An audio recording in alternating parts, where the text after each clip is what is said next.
buenas tardes. Nosotros somos el Seminario Permanente de Historia de la Filosofía de la UACM y estamos aquí en el coloquio de Descartes, Críticos e Interlocutores, con Miguel Adrián Arrieta, que participó con una ponencia titulada Método y Ciencia en Descartes, una crítica a Bachelard y Feyerabend. Entonces, si me permites, te haré unas breves preguntas. Por supuesto. Muchas gracias. La primera es, ¿consideras que el concepto de método puede ser un punto de partida para pensar las cercanías o rupturas entre la concepción de la ciencia en el siglo XVII con Descartes y en el siglo XX con Bachelard y Feyerabend? Por supuesto, porque la noción de método siempre ha sido problemática en la historia de la ciencia y en la historia de la filosofía.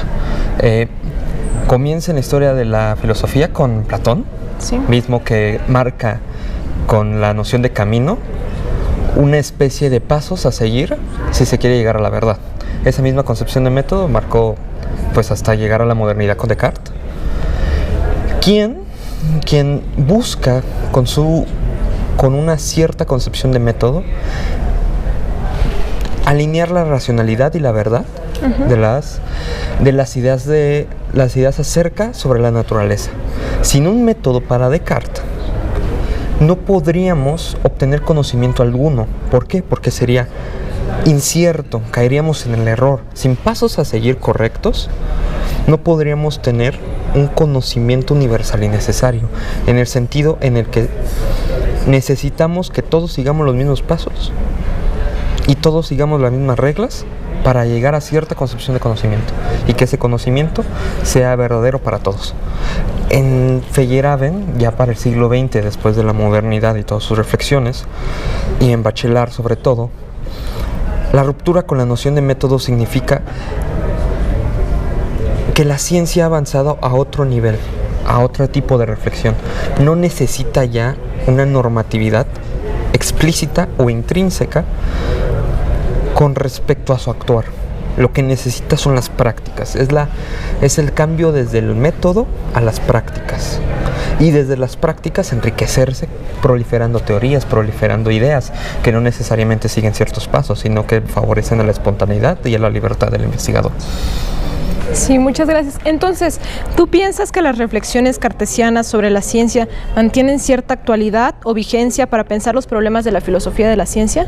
Por supuesto. Es justo lo que defiendo en la ponencia, porque se suele tomar a Descartes, y es algo que se discutió bastante cómico en la ponencia, que se suele tener un Descartes medio histórico, muy cerrado, alguien que quiere fundar un edificio del conocimiento completo, cuando es un tipo, como dice Desmond Clark, un científico antes que un filósofo. Y con respecto a esa posición podemos elaborar una reflexión de cómo concebía la ciencia de Descartes en su tiempo y cómo también la concebimos actualmente, y relacionarlas, obviamente con sus distancias, pero también trayéndolo a la actualidad en el debate, porque tiene soluciones importantes. Sí. En tu ponencia también mencionaste algo sobre la relevancia del concepto de fábula para la construcción del conocimiento en Descartes. ¿Podrías andar un poquito en esto? El concepto de fábula es muy complicado. Hay trabajo, sobre todo en el seminario se ha trabajado bastante. La oscura acepción de fábula en el corpus cartesiano, porque jamás la define en cuanto tal. Lo que pasa es que puede tener un sinfín de sentidos. Anteriormente, antes de mi ponencia, estaba el doctor Mario Tortolero, que trataba de enfrascarla en un ejercicio imaginativo. Yo, por el contrario, que también el texto mismo de Descartes se presta a eso, trataba de trasladarla a un terreno más epistémico y científico. ¿Por qué? Porque yo considero que el concepto de fábula es un asomo muy importante a lo que se convertiría en las ciencias y en su proceder hipotético, ¿no? Porque una hipótesis no necesariamente trata de lograr la verdad última, sino que se refiere a un movimiento para comprobarla posteriormente y leer la naturaleza de esa cierta forma, y también poder corregirla si estamos en el error. Por eso considero que la noción de fábula es importante, y por eso le di mucha importancia en mi texto, porque nos permite hablar de un Descartes actual, porque con una ciencia hipotético-deductiva como la concibe, podemos acercarlo a la práctica de la ciencia actual, una ciencia que procede mediante el error, mediante la comprobación